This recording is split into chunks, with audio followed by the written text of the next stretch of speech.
Okay, so my name is Maddie Ross. I'm with the Pensacola and Perdido Bay's Estuary Program, and this is our Community Grant Program Informational Webinar, just to give you guys more of the ins and outs of how this application process goes and how this program runs all together.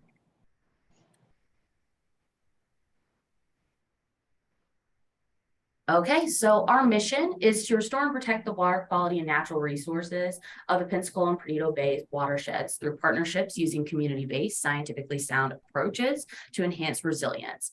So this includes things like we focus on research, education, and monitoring of the health of our base systems.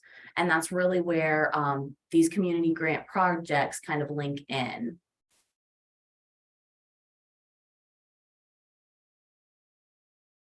So the eligibility, you have to be a 501c3, an educational institution, a local governments, those are all eligible for this program. Some of the project locations that would make it eligible is anything in the Pensacola watershed. And it has to be located in the Florida side of it. So it has to be either Escambia County, Santa Rosa County, or Okaloosa County, because they are through Florida state appropriations. We do not include any of the Alabama side. However, that does include, you can do research in the Perdido Bay. You just have to be on the Florida side of it. So we're going to go into the eligible project categories. Now, we kind of changed these last year to focus more on our CCMP that had just recently come out. So they're really focusing and linking to those goals that we have. So I'm going to go over just the basics of this, but any more detail that you guys would want for the goals and our areas that these hit, you can always look at our CCMP. It is linked on our website. So one of the categories is going to be relating to our goal 2 for strengthening community resilience. So promoting capacity building and or construct pilot resilience demonstration projects, such as living shorelines, green infrastructure, or low impact development. Another eligible category, it relates to our goal 3 for improving water quality. So it's achieving water quality improvement in one or both base systems and or their associated waterways to reduce nutrients and bacteria. Again, you can find more details on kind of how that goal relates by looking at our CCMP, which is again linked on our website. Then there's goal 4, and that's reducing sedimentation. So reduce sediment loading by identifying or addressing root causes and sources. So those are 3. But I have a lot more that are eligible project categories. So relating to goal 5 for conserve and restore critical habitat, we have habitat restoration. Restore and or enhance native habitats to achieve sustainable and healthy systems. So projects relating to that. And then you can also be eligible with relating to our goal 6 for restoring and conserving fish and wildlife. It's reducing threats to native fish and wildlife through the protection of natural resources. The last 2 are a little more, they're not necessarily goal related, but they are more on the education and community side, which also are eligible project categories. So things like watershed awareness and education. So promoting watershed awareness, environmental education by engaging all age groups and demographics is another eligible project category. And then the community science category. So engaging community members through hands-on community science to provide data on the watershed conditions. Now, all of these project categories in the application process are there for you to choose through and then explain how it relates. So just keeping this in mind when you do go through that application process. Before I go into some ineligibilities, does anybody have any questions about those eligible project categories or locations? Okay, seeing no raised hands, we'll keep going. And for those of you that did just hop on with us, I do ask that you keep yourself muted throughout the webinar and then raise your hand if you do have a question, and then I will address it that way. So moving on to ineligible project costs. So things that this project is not going to be in the budget and stuff like that. It's going to be land acquisition, lobbying expenses, conference registrations, travel expenses, contingency funds, fines and penalties, and insurance. So those are all not eligible for our budget for the community grant. So for 2023-2024 funding, we've got 250,000 total in funding. Our award ranges between 10,000 to 50,000, and you can also have partial funding. So that's really where your project has to fit in, if you can fit it into that budget when you're doing your application. And then applications are due August 3rd by the end of the day. So keep that in mind, put that as a hold on your calendar. It's a very important date. And then we're going to get into our application and budget overview. So this is more talking about, these are just important dates that if your project is selected, and obviously if your project is selected, you get an email with all these dates again, but just something to keep in mind. So policy board selection happens on August 30th. And then on August 31st, the recipients will be notified that their project has been selected, and we will continue to go through and finalize those agreements and the scopes until about October 15th. September 22nd, we're going to have our community grant symposium during National Estuaries Week that we hold every year. And we basically review all the projects that happened last year, and then we introduce our new projects for the upcoming year. So it's a really important date, and we like to get everybody there for that. And then September 25th through 29th, if you are selected, we do have a required reimbursement process webinar that really talks through how the ins and outs of the invoicing and the reimbursement required for this project.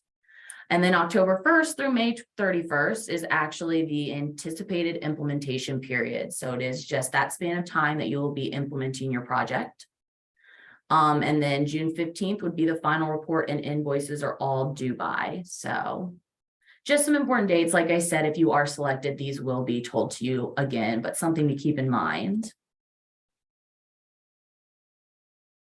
So for the reimbursement process, there are a couple things that we do need and some guidelines for that. So we would need the organization's W-9. Your check or ACH payment is how this reimbursement process kind of works for that. Reimbursements can only be made to organizations and not individuals. So no individual credit cards. It has to be an organizational transaction. Then we have, our salary breakdown. It's an attachment that we send you in our grantee paperwork packet that you can fill out, and it basically has each person that's being funded through the community grant, and you put in their hours and their rate and any fringe and all of that, and then we just break it down over the course of the month and fill it out. So it's really easy for everybody to get that invoice in if it's already laid out in a template. So that's something that's going to be filled out for our reimbursements. And then you can be reimbursed no more than every 60 days. So that typically follows about, we tend to get between 4 and 5 invoices sent out. And then they're based on your phase completion. So following your scope of work and your deliverables and those progress reports that will be due during the community grant term.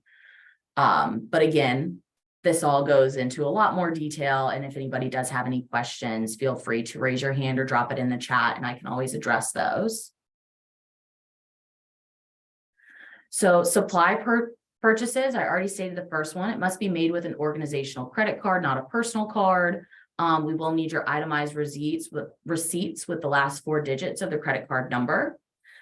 Your credit card statement showing the charge, and then also the proof of payment of that credit card statement.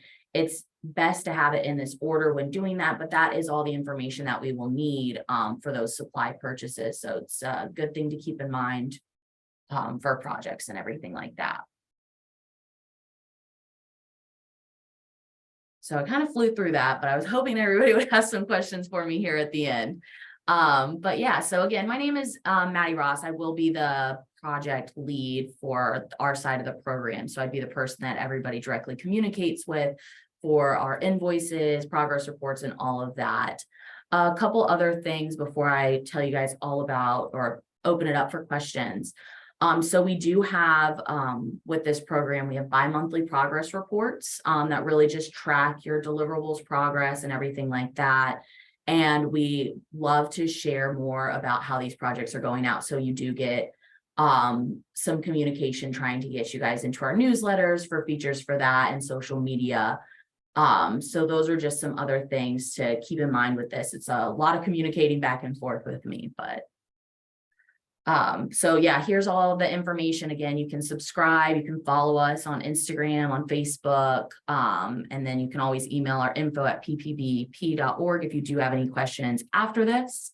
But now I'm going to open it up for anybody if they have any questions for our participants.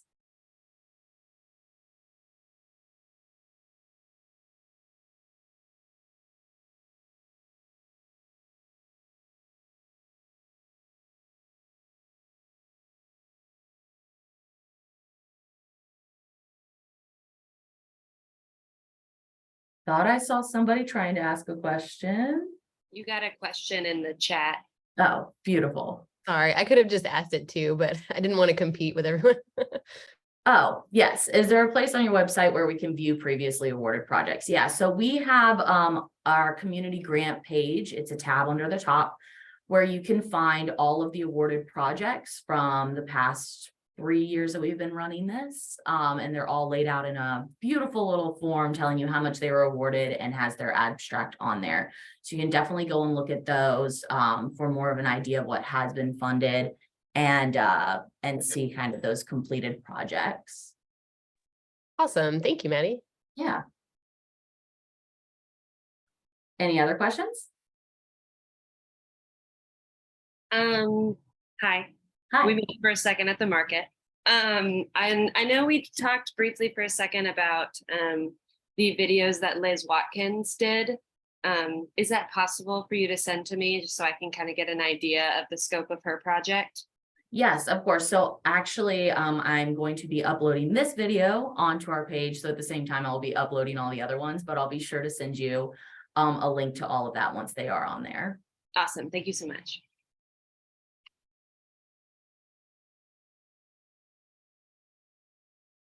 So institutions out of Florida eligible to submit proposals. So yes, as long as their field of work is in Florida and it follows those boundaries, then they are eligible to apply for this community grant.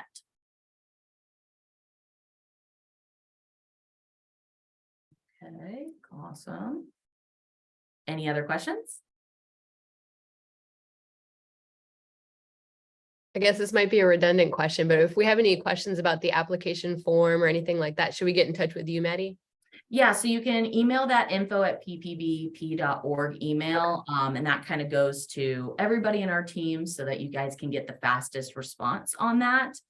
But yes, if you have any questions after this, with that application process, definitely reach out. We want to help you guys in any way we can to really get those applications in, and we're looking forward to everybody's projects. Awesome, thank you. So there is a template is on our website as well. You can go on there and fill out that template. I guess the last thing I really should show you, because there's another template on there, so I'm glad you brought that up. Let's stop that share and share for something else real quick. Something that tends to be a little more of the confusing part of our template. So it's loading. Let's get it on there. So yeah, so hopefully you guys can see this budget worksheet that I have over here. I'll zoom in so that we can see it a little more clearly. But so this is the budget worksheet that you would submit along with your application to kind of show us, you know, how you got your number on how much that you're requesting from us. So you just fill it out and there's the expense categories and then going into detail of who's on it for our salary and how much you're requesting from us. If you're having it, if there's any match for it and their source, you then fill out the other 2 columns on that. Again, with equipment, you put in that information, and at the end, it all budgets it down. It's really nice to see all this when we're going through the application selection process to really see how these funds are going to be utilized throughout your term of project. So this is something else that will be filled out for that application process. And again, you can find this on our website. It is uploaded as a PDF on there. So it would just have to be then put into, we want it submitted as a Excel worksheet so we can see everything that's going into it. But yeah, so there's all these categories that you would then fill out. At the end, it would tell you, you know, what that grand total is, and that's what you would put into your box for how much you are requesting for this application. Now, because I've been doing this for a couple years, I know that sometimes, you know, when you're building this proposal and building this budget, you are guessing and estimating on a lot of what these costs are going to be, and those can change throughout the project year. So just try and get it as close as you can to what you think that actual project cost is going to be. Knowing that, you know, we can make amendments to this budget as the project starts. So some people will budget for more vehicle reimbursement. So like for gas and mileage expenses, those obviously can change if you're not going out as much based on weather or something like that. And we can amend the budget so that those are then implemented and maybe increasing a salary or increasing a different supplier material. So just trying to get it as close as you can to what you think that realistic budget is. And then that total that's awarded, when we do a budget amendment, it just can't go past that awarded total. So this one is probably the one that's going to have the most questions as you're filling it out. So definitely reach out to us at our email. Again, that info@ppbep.org is going to be your best bet to get the quickest response, because everybody has that email. So I can definitely tell you if you have questions on that, I can work that through with you. That's one of our biggest areas that have a lot of questions. So let's see, I got another chat.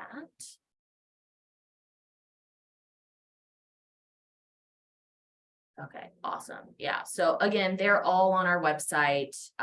Hopefully you guys have seen our website and can get over to that and check it out. But all the links for everything that you need for the application process are on there. And again, do not hesitate to reach out. We really want to make sure that you guys feel comfortable during this application process, because we definitely want to see as many amazing projects come in. So feel free to reach out. Any final questions?